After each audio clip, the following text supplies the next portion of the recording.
कोणत्या वेदामध्ये औषधी वनस्पतींची माहिती दिलेली आहे? आता सांगितलं औषधी वनस्पती म्हटलं की लगेच लक्षात ठेवायचं अथर्ववेद. राईट आन्सर आहे पर्याय क्रमांक 4 अथर्ववेद. अथर्ववेदात आयुर्वेद शास्त्राचं सविस्तर वर्णन केलेलं आहे, म्हणून आयुर्वेदाला अथर्ववेदाचं उपवेद असं मानलं जातं. ठीक आहे. आणि मागे आपण पाहिलं संगीताचा वेद, सामवेद आणि 4 वेद आहेत, ऋग्वेद, यजुर्वेद, सामवेद, अथर्ववेद. ठीक आहे.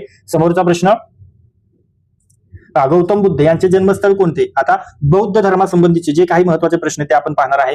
गौतम बुद्ध यांचे जन्मस्थळ आहे लुंबिनी येथे. राईट आन्सर आहे पर्याय क्रमांक 1 लुंबिनी. ओके. गौतम बुद्ध यांचा जन्मस्थळ आहे लुंबिनी येथे. आता लुंबिनी कोणत्या ठिकाणी आहे? तर लुंबिनी आहे नेपाळ या ठिकाणी. ओके. नेपाळ येथे कपिलवस्तूजवळ यांचा जन्म झालेला आहे. यांचं जन्म नाव काय आहे गौतम बुद्धांचं? गौतम बुद्धांचं जन्म नाव आहे सिद्धार्थ. ओके. त्यानंतर प्रसिद्ध नाव आहे गौतम बुद्ध. आता गौतम बुद्ध हे त्यांचं नाव काय कोणावरून पडलं? तर त्यांची जी गौतमी मावशी आहे, गौतमी मावशी, त्यावरून त्यांना गौतम बुद्ध हे नाव पडलेले. ओके. त्यानंतर तुम्हाला विचारतील गौतम बुद्धांचा आपण स्टडी करतोय, तर गौतम बुद्धांना ज्ञान प्राप्ती कोणत्या ठिकाणी झाली? तर तुम्हाला सांगता यायला हवं बोधगया. बोधगया कोणत्या ठिकाणी आहे? बिहार येथे बोधगया येथे गौतम बुद्धांना ज्ञान प्राप्ती झाले. त्यांचं पहिलं प्रवचन कुठे होतं? तर पहिलं प्रवचन होतं सारनाथ येथे. सारनाथ. ओके. सारनाथ येथे. सारनाथ कोणत्या ठिकाणी आहे? सारनाथ आहे वाराणसी या ठिकाणी. ओके. त्यानंतर विचारलं जातं त्यांचं महापरिनिर्वाण कुठे झालं? महापरिनिर्वाण तर ते कुशीनगर येथे झालं. ओके. कुशीनगर. कुशीनगर कोणत्या ठिकाणी आहे? ते आहे उत्तर प्रदेशमध्ये. तर गौतम बुद्ध यांच्या संबंधीचे हे सर्व पॉईंट आपल्याला लक्षात ठेवायचे. आणि त्यांचं जन्मवर्ष कोणतं आहे?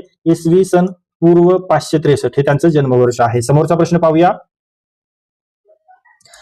खालीलपैकी कोणता ग्रंथ बौद्धांचा धर्मग्रंथ आहे? बौद्ध धर्माचा धर्मग्रंथ कोणता आहे? तो आहे त्रिपिटिक. राईट आन्सर पर्याय क्रमांक 3 त्रिपिटिक. बौद्ध धर्माचा धर्मग्रंथ आहे त्रिपिटिक. बरोबर. आता त्रि म्हणजे 3 आणि पिटिक म्हणजे ग्रंथ. बरोबर. तर त्रिपिटिक मध्ये 3 भाग आहेत. यामध्ये आहे विनय पिटक ज्यामध्ये संघाचे नियम सांगितलेत, सुत्त पिटक आहे त्यामध्ये बुद्धांचे उपदेश सांगितलेत, आणि अभिधम्म पिटक आहे त्यामध्ये तत्वज्ञान सांगितले. बरोबर. आता धर्मग्रंथाबद्दलच बोलतोय, तर बौद्धांचा धर्मग्रंथ आपण पाहिला त्रिपिटिक. मग हिंदूंचा कोणता आहे? हिंदूंचा धर्मग्रंथ आहे भगवद्गीता. बरोबर. हिंदूंचा धर्मग्रंथ. त्यानंतर जैन धर्माचा कोणता आहे? जैन धर्माचा आगम हा धर्मग्रंथ आहे. त्यानंतर मुस्लिम धर्मियांचा आहे कुराण. कुराण हा मुस्लिम धर्मियांचा धर्मग्रंथ आहे. शीख धर्मियांचा कोणता आहे? शीख धर्मियांचा आहे गुरु ग्रंथ साहिब हा आहे शीख धर्मियांचा धर्मग्रंथ. आणि ख्रिश्चन धर्मियांचा आहे बायबल. बायबल हा ख्रिश्चन धर्मियांचा धर्मग्रंथ आहे. ठीक आहे. समोरचा प्रश्न पहा.